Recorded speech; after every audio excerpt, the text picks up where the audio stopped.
Fill her up. You're listening to the Gas Digital Network. Hey everybody, this is Tank Sinatra. You're listening to the Think Tank Podcast. Thank you so much for tuning in. I'm glad to have you here. If you're enjoying the show, please do me a favor. Head over to iTunes and leave a review. I love reading them. And if you want access to the full archive with episodes such as Jesse Itzler, Dan Soder, Derek Huff, DMC, go to gasdigitalnetwork.com and use promo code TANK for 2 free weeks and access to all the other shows on the network. Enjoy the episode. Are they all here? All but one. Well, I'm going anyway. I'm the best at what I do. You're listening to the Think Tank Podcast Look at that fucking smile on my face. with your host, Tank Sinatra. Dan, Yeah. welcome back, bro. Dude, that's great male stripper warm-up music. I was thinking it would be my walkout song if I ever became a wrestler. It would be? That's Yeah. Shannon, can you just play the audio of that? It's called Pandering. Yeah. I wouldn't be a wrestler. Are you? Yeah, you would. I You're know already you built would. like a wrestler. You look like an indie wrestler. You know how many guys I've seen like you go through tables? A lot. How many? Rough estimate. 12, at least. That's not a lot. That's a lot to watch 12 men go through tables, 12 different men that look like you. You know what? That's impressive. I've seen 0, so I guess yeah, maybe it dude, is a lot. let's start going to local wrestling together. I'll go. Just in a gymnasium. They're going to try and pull me into the ring and shit. I'm telling you, that's why I'm trying to get you discovered. Oh, my God. All right, maybe. The way creepy parents take their kids to beaches. My daughter's beautiful. Take your shirt Someone off. Discover her. Take your shirt off, honey. Yeah. Well, not the girl. That's weird. All right, can we start over I again? don't know. It could be Europe. Fuck. Dan Soder, Hi. you're the only and first repeat guest on the Think Tank. Let everyone else know that I am the only repeat guest. The only one worth having back on. Yeah, thanks, bud. No, I'm just kidding. You are one of my favorites, so you're really funny. Thanks, and dude. you have and you're a nice guy too, Thanks. which I'd like to mention because I've met everyone on my podcast that I've had on. Yeah. I've liked, but because I got to sit and talk with them for about an hour, there have been people that I've met that I thought I would enjoy meeting, and it didn't go that well. Yeah, It's that's not- a shitty reality of this business. It's just people, though. Yeah, it's something that I learned when I moved to New York. One of the things that was like so awesome about moving to New York as a comedian is you were just seeing other comedians that you grew up listening to and idolized. Like at the table. And sometimes that's not fun. Yeah. Sometimes it's like, oh shit, I wish I had never met you because now I can't look back to those moments and be like, he's still one of my heroes. Now you're not funny. Yeah. It's still like, the work speaks for itself, but there are people that I've met that have been like, man. Yeah. And on the other hand, there's been people I've met that have been so cool that you cheer for him harder. Yeah. Matt Damon is one of those guys. Yeah. Matt Damon, if you ever get the privilege to meet Matt Damon, he's a very nice man. I would like to meet him. And then you're just kind of like, man, everything you make is way better now. Well, everything he makes is great anyway. I know. But imagine if how much better it is if you met him and he was nice to you. I bet he's been mean to people. Oh, People I'm don't sure. think of that. There's got to be run-ins where you're just not having a day. Well, I'm sure that, but that's what you realize when you get around people who you used to look up to and still maybe look up to or haven't discovered yet. And you find out that, I don't know, when you're not, maybe it's different now with social media because you have so much access to people and everyone makes their lives so open and you can really see who people are. But are they opening their lives or are they performing for a camera? Well, they're opening their lives as much as my aunt on Facebook. Like it's just, you know what I mean? Like it's not. Yeah. Maybe they're performing for the internet a little bit, but it's still more. There's less. Like I always think of that for the scene from Braveheart where they thought William Wallace is going to be like 20 feet tall because of all the stories about him. Because back then, you only had stories and you only had people embellishing and exaggerating in the telephone game. But now it's like. Tom Cruise is 5'2". It's fine. He's good in Mission Impossible. But you could be a short king. William Wallace was a short king. Was he short? I think he was like... Well, he wasn't 20 feet tall. He wasn't 20 feet tall, but Let's say that. I got to do the Fringe Festival in Scotland this year. And I went with a bunch of friends to like a castle. You can like tour one of the castles in Edinburgh. And it's really cool. And we were doing it. And What country is this in? Scotland. Scotland, Yeah, this is Scotland. That's what I thought. I just wanted to... Yeah, and it was. Sure. I was in this castle, and so when you brought up William Wallace, for the rest of the time of my trip, I saw William Wallace's like his seal. They had like a window pane of William Wallace and Robert the Bruce or whatever. And my friend Becky that I was with, I just kept doing Bill Burr as William Wallace. He was like, "I'm serious, freedom. You need freedom." And I was just walking around doing that. And for some reason, that's the only memory I have of right now of William Wallace. When you said that, I was like, "Oh yeah, we were being annoying in Scotland." Was he a real person, William Wallace? He was 6'5". He was Sir 6'5"? William Wallace, yeah. Oh, wow. So he's a tall king. Yeah. That is pretty tall. back 6'5" then. is fucking big back then. How tall are you? 6'3" and a half. Why the half? You're not tall enough? Just to rub it in. That's a fucking end zone dance. If you're listening to this, you can't see this, but Dan just knocked the table, almost knocked my water bottle I over. almost knocked over your Demolition Man and water. seamlessly just put it back on its core axis. This looks like what they transport the balls in The Rock. Yeah. You know, where they're like, There is a little bit of a Tesseract feel to it. yeah, where you can pull it and do. Yeah, are you breeding dinosaurs? All right, wait, because hold on. There's only one thing that I want to do. I have no format for this. I have a series of questions that I want to ask you, but I probably won't get to them. Yeah. I like to read a review before each episode because I want to acknowledge You're people. a masochist. No, they're good. Oh, you read the good ones. I would read a bad one. I haven't gotten any yet. Hey, you just challenged That's someone. not a challenge. That was That's a not challenge. Well, if you're one of the few people listening to this, you're probably not going to write a bad review. This one is from Mo Nelly. So funny and insightful. Cannot rave enough about this podcast. Meaning, glow sticks, drugs, Loves it. garage. Raves it. All the guests are intelligent, that's you, and provide such interesting perspective on life. I have bought probably, Shannon, this goes to something we spoke about. I have probably bought 10 books referenced on this podcast. Tank, please make a book list. I'd give this 10 stars if I could. Look at that. She should have given it 10 stars because then it would be 5.1, Yeah. which is impossible. But I think she's invited. Invite her in for a show. That's Mo how- Nelly, I should have her in, or her, or him, or Or him. whatever. Whoever. Yeah, she didn't. They didn't They give any. are welcome. We all know all about that from We Billions. all learn. Yeah, Shannon said that I should make some kind of a book list because I talk about books so much. Hey, you recommended a book to me recently that I was like, oh, I looked it up and I was like, yeah, I ordered it. Yeah, which one? So, Ego's the Enemy? yeah. So fucking good, dude. Ryan Holiday sat right in that seat. That is pretty badass. Your butt is touching stoic royalty. Just fucking trying to get it in. Get in my butt, Ryan Holiday. But you didn't think I was going to say that. Get up in my butt, Ryan Holiday. I need your knowledge. No, I love shit like that. I like going back and reading books that, The War of Art is always one that I go back and read. I try to read Stephen Pressfield? Yeah, I try to read that once a year. He's a beast. There's a lot of really good stuff that's like, I haven't owned a car since I moved to New York. And I forgot that you used to have to go get like tune-ups. Yeah. Get your wheels recalibrated. I think Yep. books can do that for you. They can, Oh, like- yeah. I'm reading The Alchemist again. So good. After I taped the special, I was like, just kind of in a weird place, and I was like, I gotta just read something that makes me feel comfortable, motivates me. Your happiness was under your pillow the entire time. Right there. You didn't even know it. Right there was the book. He's written a bunch of good ones. This tattoo on my arm is about the book The Aleph Okay. that he wrote. Yeah.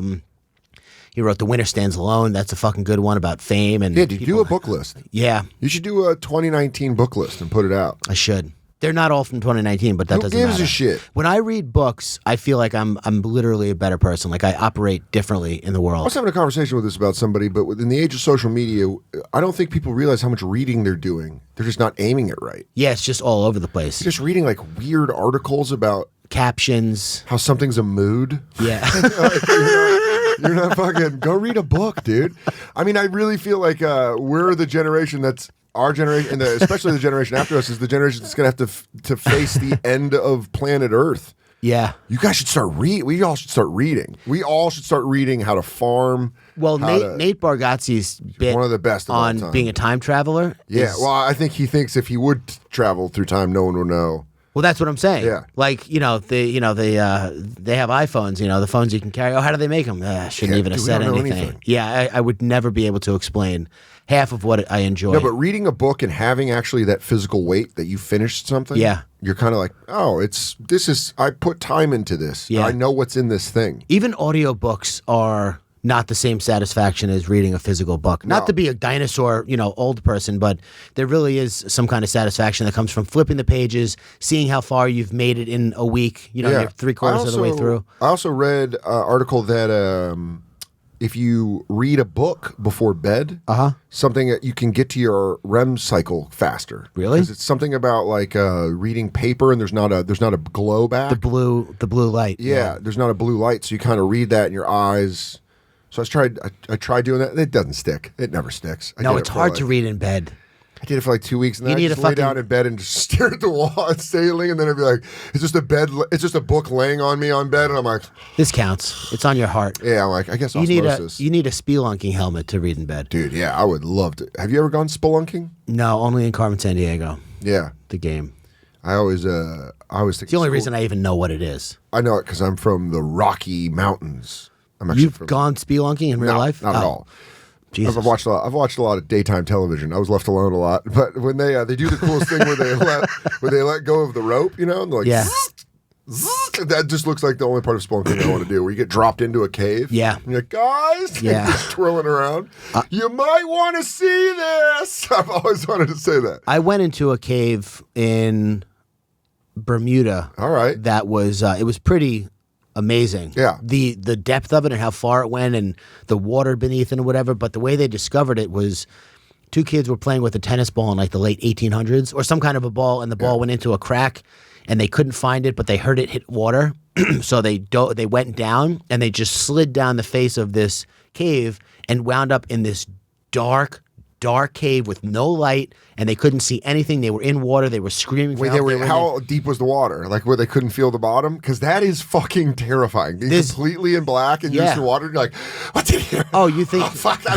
You're trying to breathe, right? Like, yeah. Oh, I would definitely be freaking out. I would be. And they were like 12. Oh my god, that was the high pitched screams coming out of that cave. And there's nobody around at that time. That time, that No. was when you could actually get lost. Yeah. That was when kids died by falling. Yeah. Lost for No real. one dies by falling anymore. Now you just call someone. Well, now people die by falling, taking a selfie on the edge of the Grand Exactly. It Canyon. all comes full circle. It does. When I was in Edinburgh, I went and hiked Arthur's Seat, and I hiked it with my agent. My agent's like, that there was like a cave that they found a bunch of like voodoo dolls back in like 1826. That's and scary you're like, as fuck. oh fuck, that's terrifying. Yeah. And just her bringing that up, I'm like, I don't know why you're bringing that up. If you think I want to go to that, I do not. Yeah. Well, maybe that's why they brought it up, so that you could tell them. Solve the case. No, so you could say, I do not want to go there. Yeah, I absolutely. Just I'm a fine. little. I can stand up for myself and say I don't want to go to your voodoo caves. Yeah. No, thank you. I will go spelunking. Let's put that on the list. I'm ready to go Let's do a whenever you book are. list and a fucking travel A list. cave list. We'll do a fucking vacation list. Me and you vacationing across the world. So, big news for you. Yeah. Yeah. I want to build I'm up pregnant. I'm with child. That was a pregnant. And it's yours, Senator Thomas. That was a pregnant pause, is what I was doing. there. Yeah. So you filled it in with a baby. I did. You're the first man to be pregnant. How does that Yeah. feel? You remember the movie Junior? Well, guess what? It took about 13 years, and they came in my butt, and I had a baby. I was wondering how I was going to go. Ryan Holiday put a baby in your butt? Oh, dude, Ryan Holiday. I have a knowledge baby. a little stoic I have baby? a knowledge baby growing in my uterus. So, that's terrible. So you have a special coming out. Yeah, HBO Soon. Hour Special. And the name of it is Son of a Gary. Son of a Gary. December 7th, 10 p.m. And then after that, you can just stream it on HBO Go, HBO Now. December 7th, 10 p.m. You know what I have to say to you? What? I feel bad that I didn't go to your recording because I told you I was going to go and I had it in my calendar for like 3 months. Yeah. And then a reminder popped up the day before. Yeah. And I was like, my wife was going to be at work. I was like, this fucking sucks. There's no way I'm going to be able to make it into there. And I felt terrible. But you were surrounded by love and friends. It was, that was one of the most stressful things. I've learned two things by recording a special in New York. It's incredibly rewarding to like sleep in your own bed. The night after? Before the night and up? after. It's just kind of, it feels very much like a home game. I rode the train to the venue.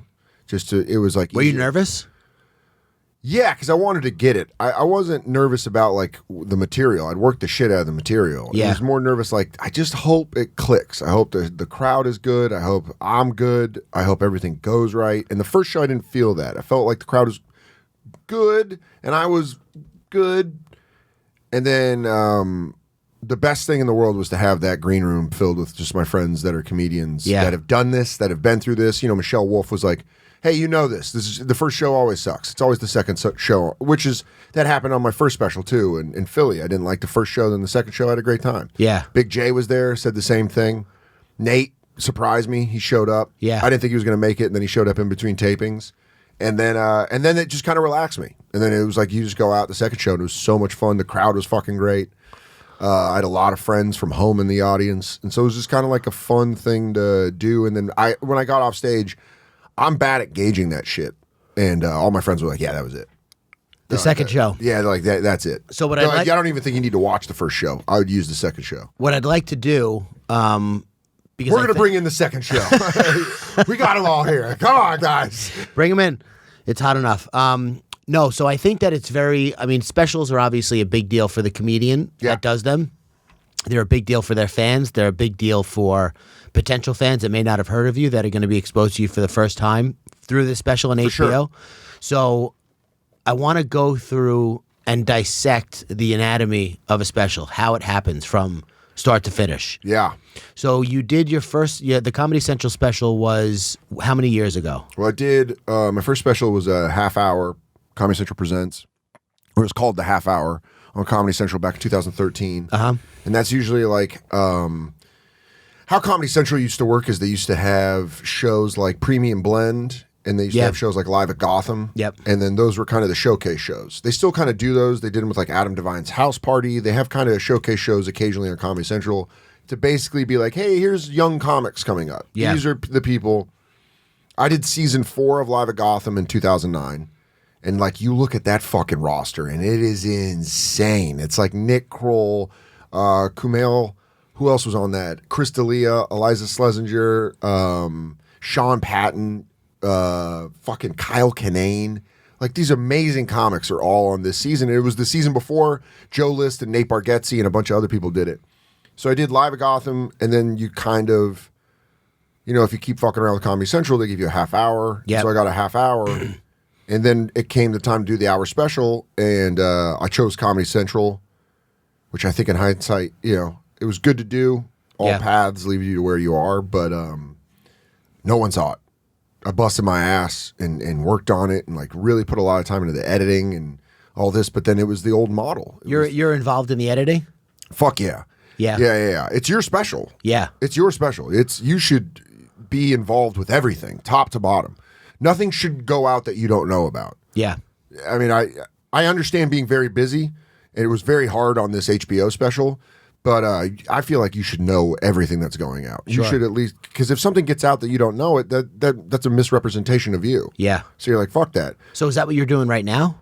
Yeah, like I'm in the thing like I'm doing now. This is actually not that. I get to like come and hang out. We'll get to that because I want a skeleton flesh hair. Yeah, absolutely. So the skeleton is that I did an hour on Comedy Central and I didn't really feel like anyone saw it. Then Netflix came around. And what made you think that no one saw it? No one fucking saw it. It was like, they aired it like fucking 3 times, and then they're like, "Here's a link to tell people." So what? I'm the worst self promoter of all time. So what? You saw no bump in your social. You just saw no bump in your tickets. I saw an inevitable bump in my social because it was on Comedy Central. Yeah, and it was a good hour. Yep. So people watched it and were like, "Oh, who's this guy?" It's kind of cool now that people can go back and be like, yo, if you dig this HBO hour, it lives forever. Yeah, go see my old fucking hour. Go find it somewhere, wherever Viacom has decided to hide it.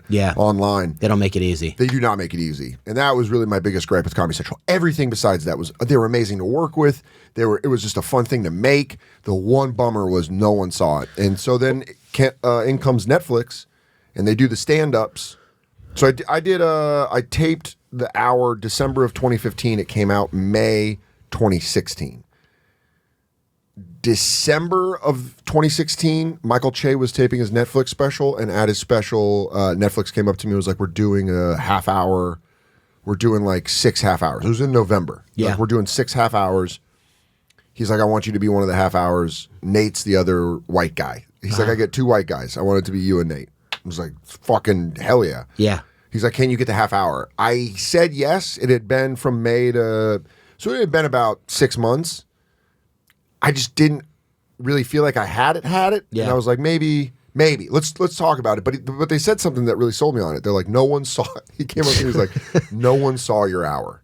So why don't you come to Netflix and people can see your stand-up? Yeah. And you're like, fucking sold. God, Netflix is good, huh? Yeah. And then they fucking pay you, like, and we'll pay you the same. And you're like, who are you? Yeah. What kind of drug? I feel like a pretty girl getting picked up by a drug dealer, where it's the beginning of the movie, where want some everything's cocaine? like, Oh, boats and waterfalls, and Yeah. I get a fucking leopard as a pet. Little do you know. And then the DEA is just fucking get the fuck down.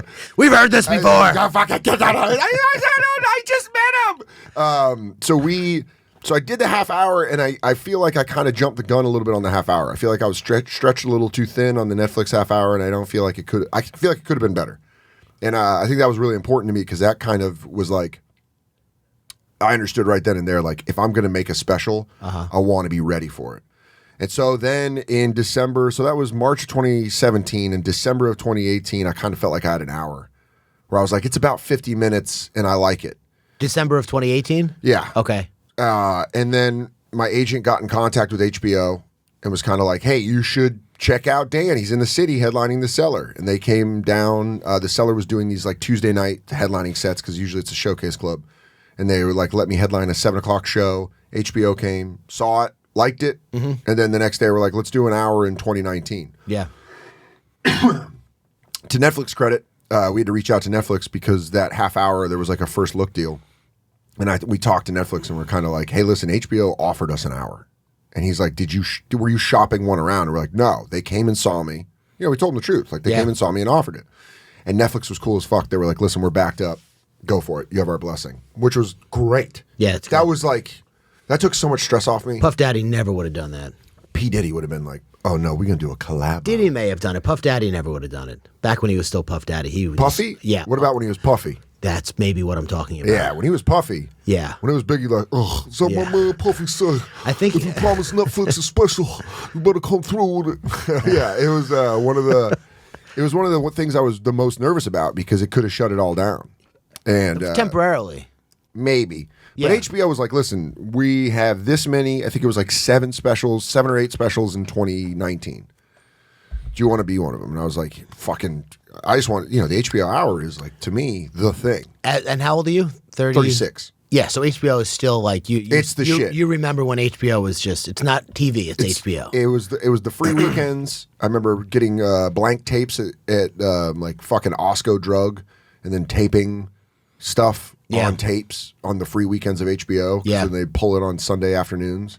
Or like Sunday night, they would cut it off. It'd suck. But, so then we said yes to the special, and then I had a meeting with HBO, and I kind of told them, like, listen, I want to really fucking work this thing. Like, this is December of 2018, and I was like, I want to work the fuck out of this. Can we tape in late October? Mid to late October. Yeah. But you already had 50 minutes at this time. Yeah. Okay. And so then I went, and I told them I wanted to do the Edinburgh Fringe Festival. I wanted to do Fringe, which is just a month in Scotland where you run it every night. I've had friends that have done it. Michelle Wolf did it. So I was confused when you told me about that. When you told me you were going to do that. Yeah.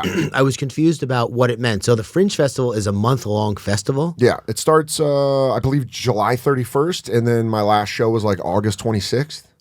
And it's all different people every day? It's, it's like hundreds of shows. It's hundreds of shows.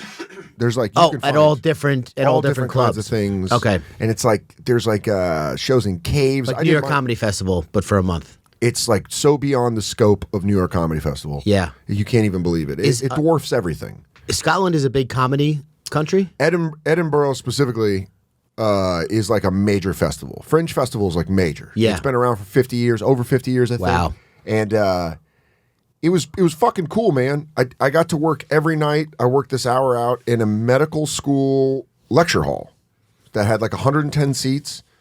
It was, I would smoke a joint, like walk around, and I found this plaque that said that the first American doctor was trained at this medical school in order to teach other doctors, and he went to Philadelphia. Yeah. So he in turn opened the first medical school in the United States from the Edinburgh Medical School.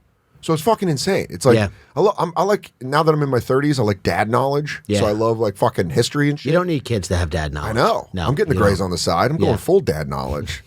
I usually read things and I go, that's interesting. Yeah. But it was one of those cool experiences where I just worked it for a month, just every night. Sometimes in front of 13 people, sometimes in front of 110 people. And did you try different stuff every night, or you try kind to of fuck around with shit? You try to like mess with a joke, maybe take a joke, add stuff, pull it. I learned like they didn't know who Jimmy Buffett was, so I had to explain that. Yeah. And then it was like, it would lead me to places where I'd be like, oh, you guys don't know what that is. And then I'd end up getting more of a joke explaining something. Yeah. I'm like, that explanation's fucking ridiculous. Yeah. But it was fun, and it was like, it's what I think the most important thing of comedy is just failing with it. Like failing with a set is really important. I used to watch Nate Bargatze when he first started doing Conan's. He would do this thing where he would want to bomb with that set. He would fucking just run it. And he'd go into the hardest rooms. He'd go into open mics. He would just go in and he'd fucking run it. And that way when he did it on TV, he was like, this thing is perfect. Yeah. This thing is ironclad. And that's kind of what I think comedy, what you need to do is you need to run the hell out of it. I was at a barbecue. And don't you get tired of telling the jokes? Fuck yeah, you hate it, but you got to find new ways to tell the joke. You got to find new ways to keep yourself interested. And that's for you, not for them. It's for everybody. Yeah. If you enjoy the joke, other people will enjoy the joke. But it's very easy to get sick of jokes. Because that's something that's always confused me about comedy is how do you... Like, I understand if you're a musician and you're in a band, you have to play the song the way the song is played. Otherwise, people will be like, what the fuck is this? Comedy is like, the joke is worked because the structure is... One of the hardest parts of being a stand-up comic and watching, like, listen, memes are great. My girlfriend's like, how do you like... Here we go. No, but she's like, how do you like memes? You know, like, you're a comedian. I'm like, I love memes. They're jokes. Yeah. They're quick jokes, but a lot of times what they are is they're like set up punch, yeah. which is great. You can't do an hour of comedy of that. No way. You're not You got to do Mitch Hedberg. bits. Yeah. You got to build something that's like that lasts longer. Like I can make a statement like this blank blank blank blank, and that's just a sentence. Great meme, could probably murder if you get out of time. But you say that on stage, it's like, all right, now you're out of gas. Yeah. Where you at? Yeah. It's like, you know what I mean? Like, it's like the difference between like arm wrestling and boxing. Like arm wrestling, you just fucking push, and it's like, I fucking got it. Whereas boxing, you throw like a big strong punch, it might not end the fight. And you're like, fuck, fuck, and then he's got to. That's the best part of comedy is having that feeling on stage. It's just when you're like, fuck, I don't have anything else. I took that hour to Edinburgh, and I was like, wait till you see this. It's going to be an easy month. Yeah, because I had it built, you know? And this was like July. I came off of doing Just for Laughs, and I ran it, and I was like, this hour's about 65 minutes. 65 minutes of killer shit. And I ran it the first night in this medical school, and I did 47 minutes. You got nervous? I didn't do well. Yeah. I didn't do well with the jokes, and it was like my dick got pool small, you know? Like came out and I was like, sorry, I just fucking, you know what I mean? I was like, That's not normally like this. I'm usually really ready to go. I came in like shrinkage. Total shrinkage. And then it was great to work over, you know, I recorded every hour. I recorded every night. I'll go back and listen. I'd listen to things I wanted to work on, things maybe I thought were better one night than the other night. And then by the end of Edinburgh, I'm back up to 67 minutes. Mm-hmm. And you're kind of like, oh, fuck. Yeah. This thing. So then I took that hour. I came back to the States. I did like 5 or 6 weeks on the road. It's some of my favorite clubs. I did Philly Helium. I did Portland Helium. I just kind of felt really good. But then I felt like I'm ready to get this fucking thing out. Yeah. And that now, was, ready in the sense that you felt it was complete, or ready that you're ready to stop doing this material? Ready to stop doing this material. Yeah. I'm just ready to fucking let's go. I was JFL Toronto where I was kind of like, by the end I was like, Nate was there. Nate's like, man, that hour's strong. And I was like, thanks, man. I'm really ready to be done with this shit. I'm real ready to be done with it. And so that the nerves of taping at Bowery Ballroom in October weren't more like, oh God, I hope this. It's kind of like, I hope it connects. Yeah. I just hope the bat hits the ball on the sweet spot. Yeah. That's what I wanted. I wanted to come off the bat right. And I didn't feel that way on the first show, but then you tape it, and then the second taping you tape it, and then there's just like 3 days after of like depression, weird void, head spinning. I had all these people I really cared about around me, and I was trying to soak that up.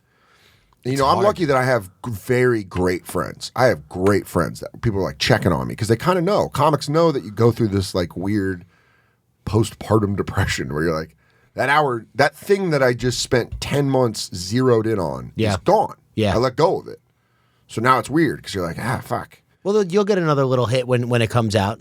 Well, it's funny because it was like, I've had phone conversations with Nate when he taped Tennessee Kid. He and I were on the phone, and he's like, I don't know how to write jokes, man. He's like, I don't know if I know how to do comedy. And then Michelle Wolf taped Joke Show, which comes out December 10th on Netflix. And she taped that in July. And I was in Scotland. And I would call her while I was in Scotland. And she's like, I don't know want me to write jokes. I was hoping you'd do it. Yeah, I got to do the wolf. But I noticed that they both went through, like Nate went through the same thing Michelle did just 3 months previous. Yeah. So when I was going through it, I was like, okay. And I talked to them and I was like, I remember when you guys were going through it. And they're like, hey, you're fine. Yeah. And now I'm kind of having fun with like brand new premises that aren't really solid jokes, but I'm back. I'm like, it's always a cycle. It's like, now I'm back to the point where I'm just, maybe I want to talk about this. Maybe this is funny. Yeah. And but everything else I'm not good at. I'm not good at being like, how are we going to really launch this? Like It's hard, man. There's a lot to it. There's a lot to it. And HBO is like, fucking, man. Luckily, they have your back. And They're your top front. notch. Yeah. And they come in and they're like, hey, answer these things and we can do the rest. And I was Yeah. like, thank you. Show up here for the poster. They did a Thank good job with Gary Goldman's special. They got it it was out great there. talking to Gary as he went through it. He's put out a fucking amazing. The Great Depression is fucking unbelievable. They ran it a lot. It's still on a lot. It's not on all the time as much as it used to be. But Love it. it's on- Little Rel just put out Live in Crenshaw, which I'm excited to watch. It's on all the different channels. They have 10 channels. So if you're flipping around in the HBOs up in, if you have Verizon and Long Fucking Island, stop by HBO Latino. See what's going $8.99. on. See Son of a Gary's Espanol. Hijo de El Gary. yeah. That would be great. I hope it's on. I'll definitely watch that's the only way I'll watch my special again. You would probably laugh so hard if you watched your fucking Fuck special yeah, in dude. Spanish. Fuck. Because the noises that I make and shit, They have equivalents. I know they have to. I want to know if my shit got translated because like we were talking about being sick of the material. Yeah. They're making me go to.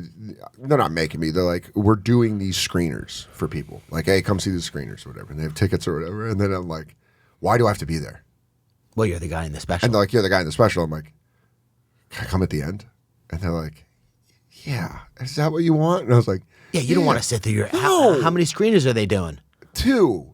There's one for SAG and one for like an HBO one where they're inviting people. And like, I'm going to have some friends come to that. I don't know. You might want to be sitting in there and listening to the laughs that you're getting watching the special. Maybe I should just do it like Ray Charles and just like I'm blind, just stare at the ground and not watch my special, just hear the laughs. Well, I would be curious To because see who laughed at what? not so much that, more like because when it goes out on HBO, it's very hard to gauge the response. You can go by tweets or seeing people talking about it or whatever, but it's very hard to actually gauge the response. Being in those rooms when the special is running will give you a much better idea of what it will be like at home for the individuals watching it. Man, you just shot nerves all through me because now I'm like, all right, that's the test. If it fucking bombs in the room, if it starts bombing, I'm gonna walk out and go, Tank, it's bombing. Everything's going wrong. It's not going to. Yeah, Because I saw you do whatever it was, 15 minutes at the stand on the opening. Yeah. When it was like devil's Oh asshole. my god, it was so hot. It wasn't hot where I was.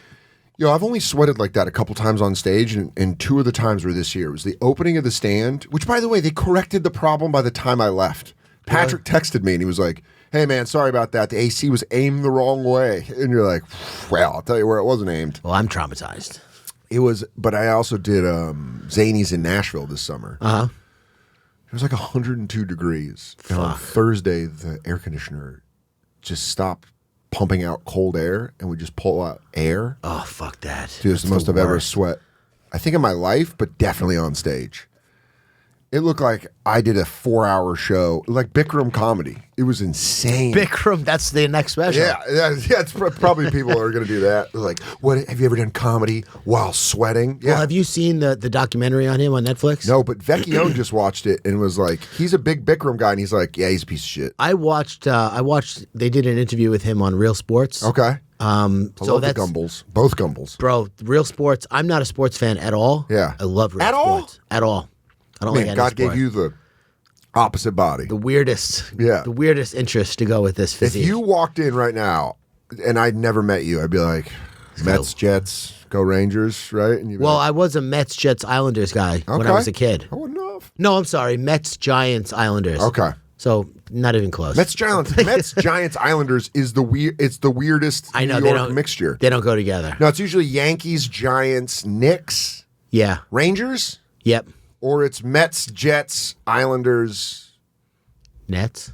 Nah, Knicks. I don't like sports, man. Yeah. I just can't. I've tried multiple times. I haven't given up on sports. Okay. Do you feel like you might find one later in life, like Premier League soccer? All of a sudden, you're just super into that. No, so you know what? I watched the last sporting event I watched with any kind of attachment to Yeah. the outcome was the 2012 Winter Olympics hockey.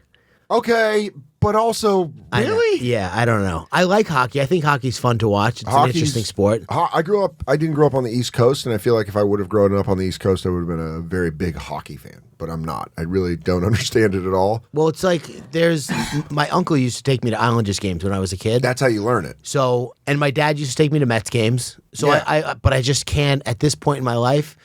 And the other, this was even before that. I got into football in like 2009 for about 3 weeks. Great. Knew the games, who was playing, how everyone was doing, and then all of a sudden I was like, I don't care about this. But I wish I did because it would give me something to do. Are your kids into sports? No, my son does jiu-jitsu. Okay, well, all right. You're badassery apparently. Yeah. His family's all about taking names. Oh yeah, we don't want to. Son, we don't cheer on teams. We fuck people up. Yeah, we choke out Yeah, teammates. you want to? Yeah, you know what those sissies on the football field don't know? Show them. Yeah, I grew up like Timmy's not playing with a broken leg, is he? The only thing my dad and I could really talk about was the San Francisco 49ers. Yeah. That was like the only thing we like could have a conversation that wasn't bone-shatteringly depressing. Yeah. Where it's like, hey, fucking Niners look good, huh? Do you still love mom? Yeah. No, it's not even love mom. It's like, hey, mom's looking for you to garnish your wages. It wasn't like, I felt like I was talking to a fucking criminal. I wasn't, it was like, hey. Where you been? Why you asking? I mean, we were joking on the bonfire, but it's true. My dad died the year the Deadbeat Dad Act came out. Oh, really? And I was like, what a buzzer beater. Yeah. What a He buzzer really beater. fucking Didn't right go under to the jail wire. at all for fucking staying on the lam for child support. When did he die? 97? Oh, that's a long time ago. Yeah. Like, 22 years ago. You were young. 14. Yeah. Wow. Yeah, I talk about it in the special because it's like fun to joke around about that shit. Well, you know what I like about real comedy? Not that other comedians aren't real comedians, just like the story-based type of comedy where it's like, obviously I love Seinfeld, but it's like, it's bits. It's not, is nothing about him as a person. I kind of like when I feel like I know the person a little bit more after the hour. Yeah, because it gives you, when you laugh about your dad dying and being a deadbeat and all that, it gives other people permission to use humor to deal with things in their lives that they are suffering from. And I think humor is the most important coping mechanism we have as human beings. Yeah, I think it's being, I think that was important to me, was to make sure that those jokes were as good as I could get them. Yeah. Because, especially on If they're HBO. not good, it's very depressing. Yeah, dude. I was bumming people out when I first started doing those jokes. Yeah. Legit bumming people out. It's always funny to watch people get bummed out when you're just like, no, fuck, that's not, God damn it.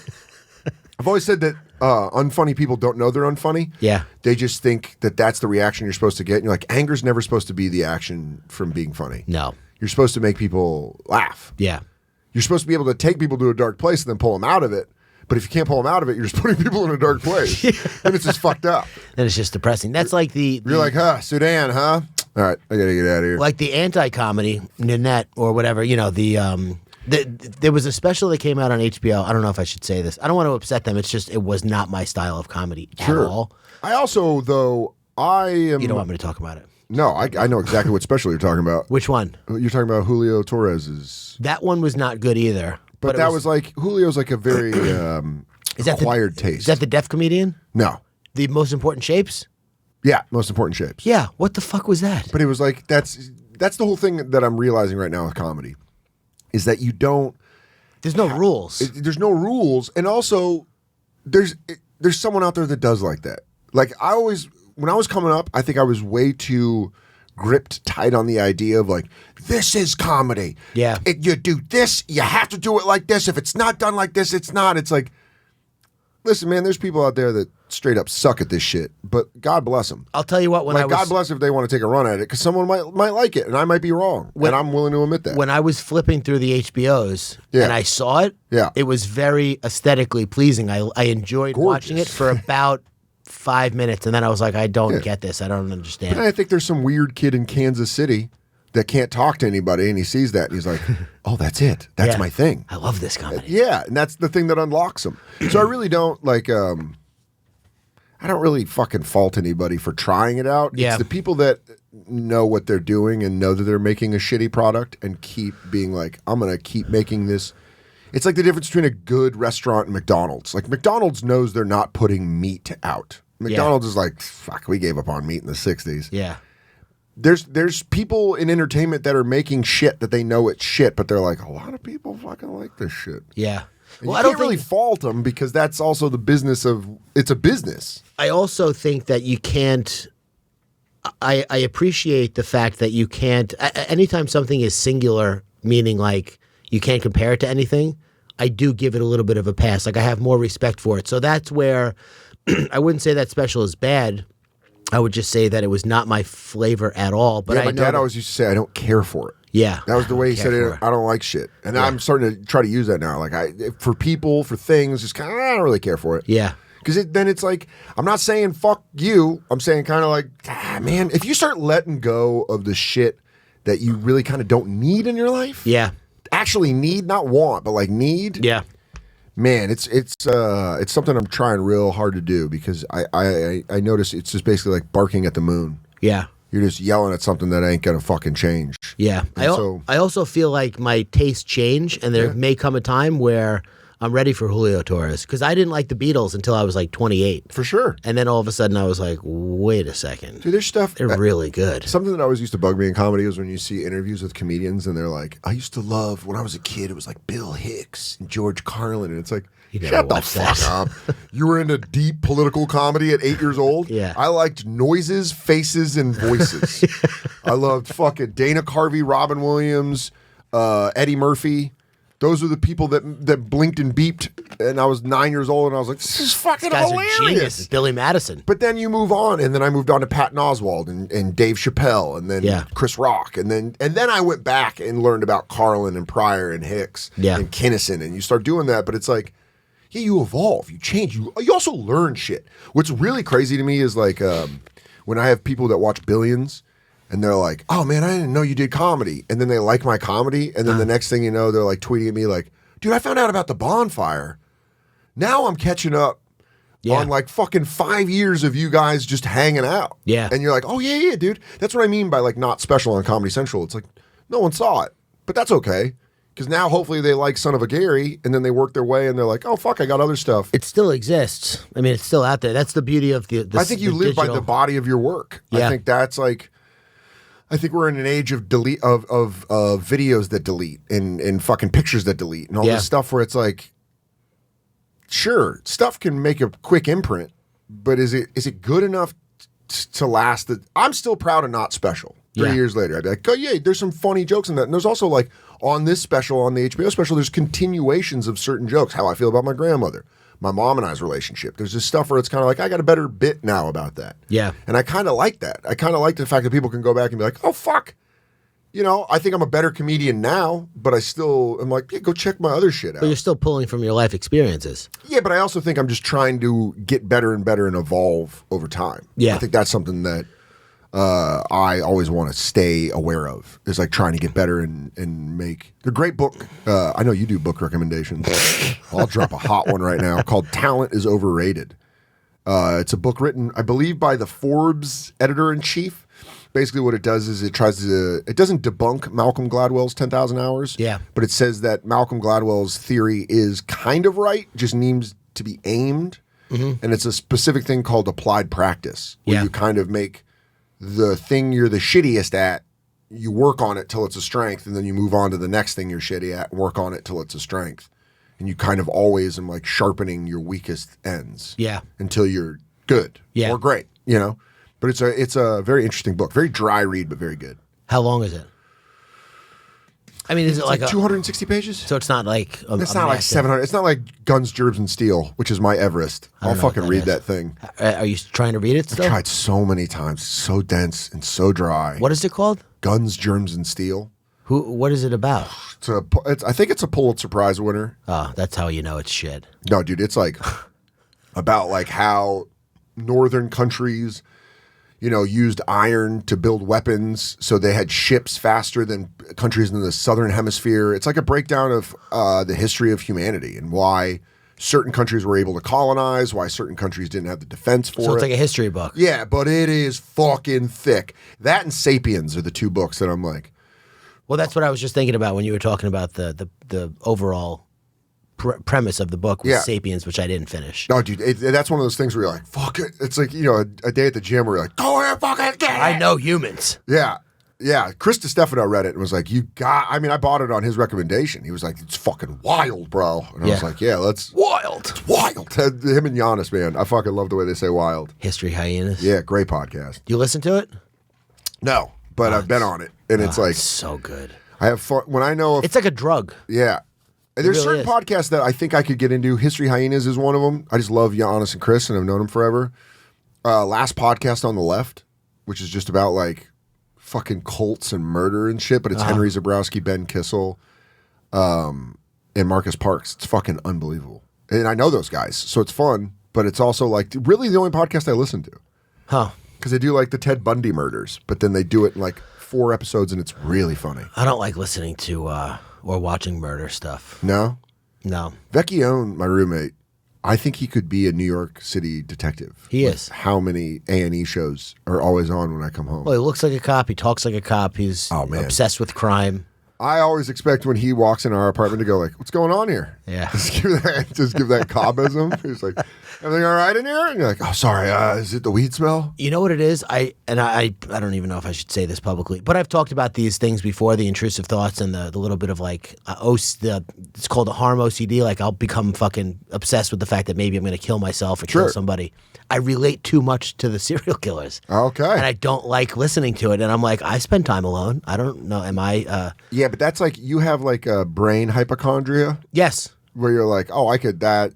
That's like, I'll watch. I'm like a first year psych student, but forever. I'll watch like 60 Minutes and they'll be like, there's a new cancer that's eating your bones. And I'm like, I'll probably get that. It's such an arrogant thing to do, to be like, yeah, dude, I'll like, something will hurt. And I'll be like, and then I'm just planning out my funeral. Yeah. That's how my life goes. Like, I'll just be sitting there being like, am I going to have a funeral in Denver or New York? Where are you going to have it, you think? Probably New York. Yeah. I live here. Easier for my friends. They can come my out here. family can travel. Yeah, they can travel. Come on, you came out for the taping. You can come out for a funeral. Wake. Last special ever. I mean, no, knock on wood. He killed. No, yeah. Sorry. Himself at the end. Are you guys happy? All right, thank you very much. Good night. Just the body hits and like, fuck. Stick around for the wake. Oh, fuck. Yeah. Dude, if that was your best hour God. of comedy, you're like, thank you. You're never going to do any better. No, you can't. You got to walk off home run. Oh my One time God. I watched Nate Bargatze have such a fucking funny set. He just said something, like he got into it with this guy. It was at Broadway Comedy Club, and he got into it with this crowd. Like an argument? Kind of. Like the guy was drunk and heckling him, but Nate turned it into a really funny joke, and he's like, I did it. I'm going to move back to Tennessee. I'm going to tell my wife I did comedy. I did what? Like I overcame He just nailed it. It was like we were in the room and you watched it happen. It was so funny, and he heard us laughing in the back, and he's like, I did it. I did comedy tonight. Yeah. I did the best I'm ever going to do. He's like, I'm just going to go home. I'm going to drive to Tennessee.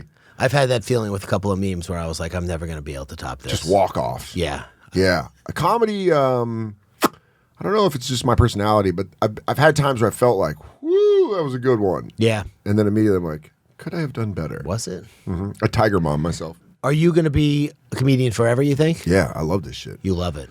Dude, stand-up's like... You like being on the road and being alone and shit? It's a part of it. It's a part of it. It's like, no matter what you do, no matter what job, no matter if you get to live your dreams or not, there's going to be uncomfortable moments in that thing. Yeah. For me, it's traveling and being by myself. But then I get to do 5 shows a weekend. It's like I tell people, when people are like worried, you know, like comics are worried, they're like, there's a lot of tourists coming in. There's a lot of people that aren't going to stick to doing stand-up that are doing it. And you're like, well, then you know the answer.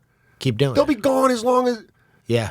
If you know, would I like to do like theaters when I'm older and be able to do like a city in a night and then move on to another theater? Absolutely. Yeah. I always think of the line in Office Space where Peter's talking to Samir and Michael Bolton, and he's like, what do you guys want to work at Initech in 15 years? And Samir goes, I would like to have that kind of job security. Yeah. And it always makes me laugh because it's like, I'll shit on a funny bone.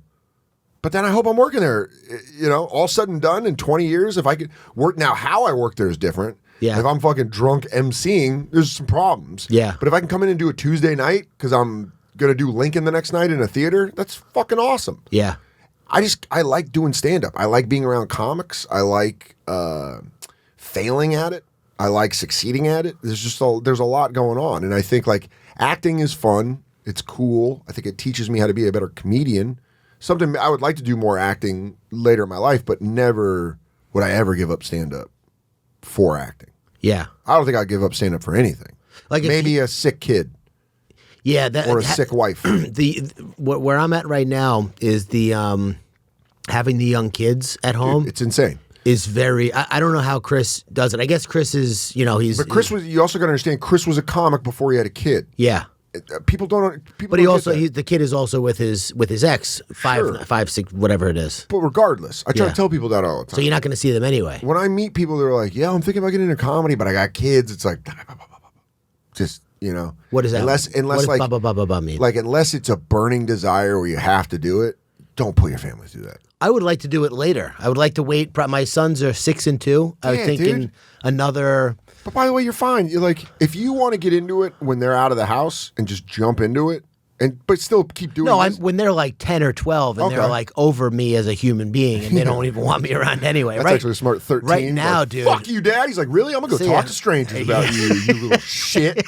Guess what I'm gonna call? I'm gonna say that you fucking cried at Christmas. Yeah. Like, don't say that. You're like, everyone at fucking comic strip's gonna know that. Right now, my son is so attached to me. I mean, I love it. It's great. I love it, but there's no way that I could leave him on Long Island, drive an hour and a half into the city to go do 7 minutes, and then come back and he's asleep already and he misses me and he doesn't understand why. Now his it's dad Cats in the Cradle. Oh my god! Yeah. I was like, he was missing me to go fucking do jokes about Trump. And go make like, strangers. like, go make drunk strangers laugh. I think there is a thing about they don't even speak English. But yeah, there's people like, what is he, barked-in audience? God damn it, Dad! I thought it was a cooler hang than that. But I know comics that all my friends that have kids have been comedians and then had kids. And then that becomes like, well, this has to work. Yeah. So how are we going to make this work? Yeah. It's not like, hey, maybe this will work. It's like, no, if we're having a kid, I do this. So how is this going to be balanced? Yeah. And a lot of the times it really makes their lives better. Like Chris DiStefano, Bobby Kelly, Louis J. Gomez. I watch all these people have kids and they become like incredible human beings. Yeah. They're already good guys. Yeah. But like mind-blowingly incredible people, which I love. Yeah. And I love seeing that. And I don't know. I'd love to have kids, but I want to make sure I got a foothold in this game. I think you have a foothold. I don't know. I'm an only child. And what does that mean? It means I don't trust anything. When you're an only child, especially raised by alcoholic parents, Yeah. you just fucking nothing makes sense. So you feel like your success is not deserved and it could vanish at any moment? No, I think I've put the work in. I think I've busted my ass for a lot of the stuff I've gotten. Yeah. But I don't take it for granted.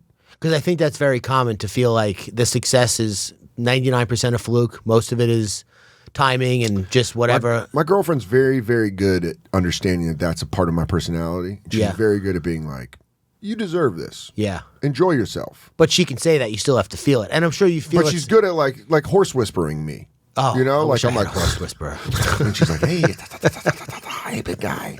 Hey, big guy. But she's it's great at it. You earn this. It's Yeah. okay. And I think that I've never really had something that supportive in my life before. Yeah. So it is Makes a lot it. to get. Well, Steve Jobs, before I got married, I remember hearing him talking about how 99% of your success in life can be attributed to the person that you decide to spend it with. Yeah. And the situation I'm in right now, if I was to say to my wife, "Hey, I'm going for it. I'm going to be out 7 nights a week. I'm going to be doing stand-up comedy all over New York City." She goes to bed at 9 anyway, so it wouldn't really matter that much. She'd be like, "Okay, Yeah. have fun." Yeah. That's how she was when I was doing it months ago. But I think that's what a good partnership is. Yeah, a partnership is understanding what the other person needs. And giving it to them. Yeah, because sometimes I'll talk to my girlfriend and she's stressed out at work, and I'll be like, "Do you want me to help you fix it, or do you just want to talk about it?" She's like, "I just want to talk about it," and I'm like, "Let it fucking rip. What's up?" I got some good advice last night. Go ahead. I didn't mean to cut you off. I want that. What's that good advice? Well, the good advice, it was specific to my wife. It was, she was telling me about something that was going on at work. She has her own business. It's like a spa that she opened up. She was working out of the house. Now she's in a location that she runs and is the proprietor of.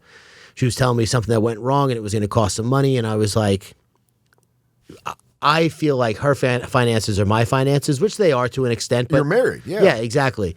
But I told her that because I didn't respond that well. And I said, "Honey, you got to understand, like when you tell me something when you tell me about something that's going to send you into the red, that sends me into the red also. So I'm going to respond a little differently than you telling your friend about it. And Well, they it's go, like "Oh, when you that have two sucks." dogs and one dog's barking at the door, the other dog just walks up. It's like, "Brr, brr, brr, brr, I'm with this fucking thing. What is the fucking who is on the other side of that?" You know, the dog's not like, "Do you want to bark or do you want me just to hear you?" Do you want me to hear you bark? Are Yeah. you barking to solve a problem? Are you barking to bark? And I was just like, fucking, I will fucking kill you, whoever is on the other side of that door. I was like that all the time. I still am like that. Like, So she said to me later, a couple of minutes later, our fights, or this wasn't even a fight, it was just like a tense moment in the house. Yeah. They last like 7 minutes. She goes, I told you that because I feel insecure about the business and I don't know if it's going to work or not. So when I do tell you something that goes wrong, I need you to boost me up and tell me that I'll get out of it and I'll make up for it another way. And I was like, that's what I'll do next time. Yeah. But we've been married for like 8 years and I still am not doing it right. yeah, but that's also some of the like, time. you got to recalibrate. You got to adjust. And sometimes shit evolves and you got to change with it. I don't fucking know. I'm like, you know, I've always been kind of,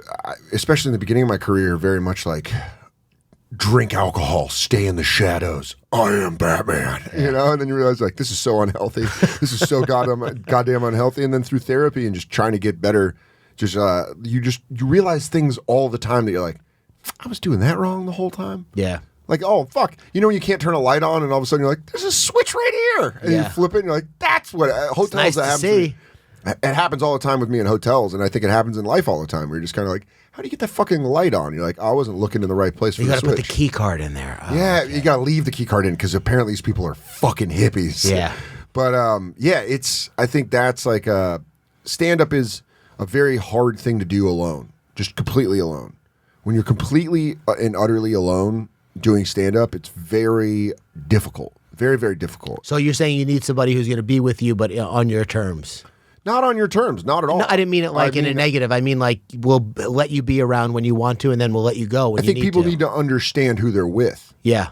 I think sometimes we try. I'm very guilty of this, of projecting things that I want onto people and then being upset at those people when those things don't exist. Yeah. Which is just an unfair shake for that other person. Sure. I say that in the special. I'm like, dating in my 30s is me looking back to all my previous relationships and just being like, oh, it was my fault. Yeah. Like, I was the fucking wrong one. Yeah. Because I think I was wrong. I think if everyone took more blame in their social interactions of like, you know, I just went through something that you and I talked about recently where I was like, I got mad and I was like, fuck, I'm an idiot. Why am I? And you were the first person that's like, just give it some time.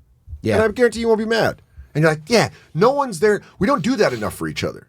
Letting something get you mad that really isn't a thing is very easy these days. It feels like a thing, but it's not. But you're being told it's a thing, and then you're like, I don't think it's a thing, and then you're like, again, it's like the dog barking at the other person on the side of the door. You don't know what's on. You're just like fucking, and then you calm down. You're like, oh, you just went to the mailbox and then you came back. Oh, okay. Fuck, sorry. Felt like a long time. I'm gonna go into my bed. I thought you left forever, but yeah, I think it's. I think we can react quickly to things now. Well, it comes to my wife and I had a difficult neighbor who actually wound up moving, so it worked out. But this guy we had a tree on the side of our property that hung over his property, and he was very, very meticulous about his property. Like, he was a retired cop. He had no kids, no wife, no girlfriend, no friends. He just cleaned his property all day long, literally. But I bet it was pristine. It was mint. I mean, it was unbelievable. It looked, my house looks like shit next to it. Yeah. So he was ready for someone to break in. Always. Oh, he was ready. So my tree used to drop leaves on his property. And instead of bringing it to me and telling me that I needed to cut the tree down, he would rake up the leaves on the property and put what he calculated to be my portion in a bag on my property, right? So just like, hey, I just want this to be on your property for the next. What an amount of effort for the most passive-aggressive. So weird. You got leaves on my property. So I got annoyed. And I said to my wife, finally, I was like, on a scale of 1 to 10, how angry does the bag of leaves by itself, independent of the motivation or anything around it, make you? And she's like, I don't know, a 2? Yeah. I'm like, yeah, but how angry does it make you on a scale of 1 to 10 that he thinks it's okay to do that? She's like, oh, fucking 9.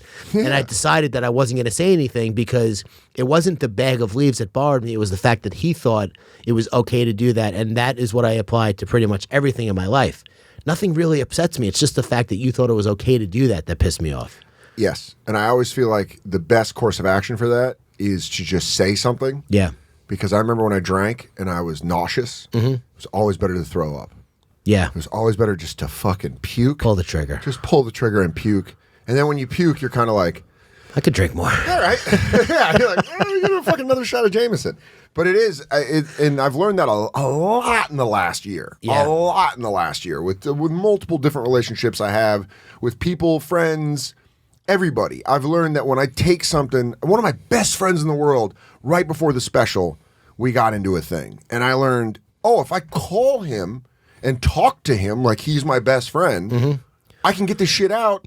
And then at the end, it was like, I wasn't sleeping 2 nights before. Because, when you're doing fake fights in your head and you're like, Yeah. like I have a bit in the special about how I have shower arguments, but I lose most of them. Because this is where I'm at in my head. But it's true. It's like, I'll always be like having these fights. And I've learned that energy on those fake fights is not solving anything. It's creating a thing that's not real. Whereas if I just called him and was like, dude, what the fuck? Yeah. He'd be like, dude, I'm a dick. I fucked up. And you're like, I knew you fucked up. I'm mad about it. He's like, I get you're mad about it. And then I fucking hung up with him and was like, and just immediately my body was like, time to go to sleep. Oh, life is so much better. When you were talking about asking your girlfriend, do you want me to listen to this or do you want help?